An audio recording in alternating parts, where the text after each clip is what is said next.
ایک بہت بڑے بزرگ تھے اللہ والے، ان کا انتقال ہوا. کسی نے خواب میں ان کو دیکھا، پوچھا کہ آپ کے ساتھ اللہ نے کیا معاملہ کیا؟ یعنی اللہ تعالیٰ نے میری مغفرت کر دی. کس بات پر؟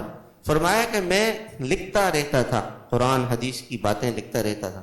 میں لکھ رہا تھا تو میرے قلم سے جو سیاہی گر گئی، پہلے زمانے میں سے قلم دوات میں ڈبوتے تھے اور لکھتے، تو وہ سیاہی گر گئی تو ایک مکھی آئی.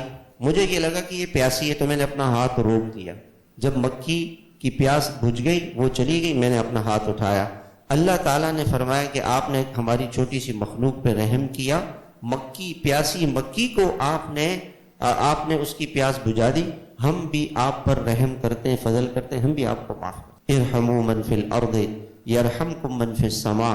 تم زمین والوں پہ رحم کرو، آسمان والا تم پہ رحم کرے. رمضان کا مہینہ دیا کہ بھئی حضور صلی اللہ علیہ وسلم کے پاس مہمان آئے رمضان میں. آپ نے حضرت بلال سے فرمایا کہ بلال ان کی سحری اور افطاری کا انتظام کرو. وہاں سے یہ افطاری کا رواج شروع ہوا.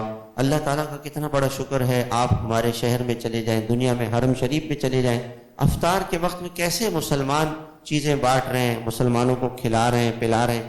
یہ کیوں؟ مسلمان کا جذبہ یہ بنایا جا رہا ہے کہ آپ اگر خود کھائیں گے تو کھا پی لیں گے، ختم ہو جائے گا. دوسرے مسلمان کو کھلائیں گے تو اس پر آپ کی جنت بنے گی.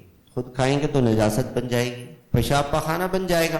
دوسرے مسلمان کو کھلائیں گے تو آپ کی جنت بنے گی، جنت بنے گی. اس سے اللہ تعالیٰ آپ سے خوش ہوں گے، راضی ہوں گے. تو رمضان کا مہینہ ہمیں دیا اور اس میں مشق کرائی کہ آپ نے دن بھر کھانا پینا نہیں ہے، حلال سے رکنا ہے، تاکہ آپ پوری زندگی جھوٹ سے، دھوکے سے اور گناہوں سے، برائیوں سے، بے حیائی سے، نشے سے، دھوکے سے بچ جائے. چوری سے بچ جائے، چوری نہیں کرے. اگر پورا معاشرہ صحیح طریقے سے روزہ رکھے گا تو ہمارے معاشرے سے کرپشن ختم ہو جائے گی.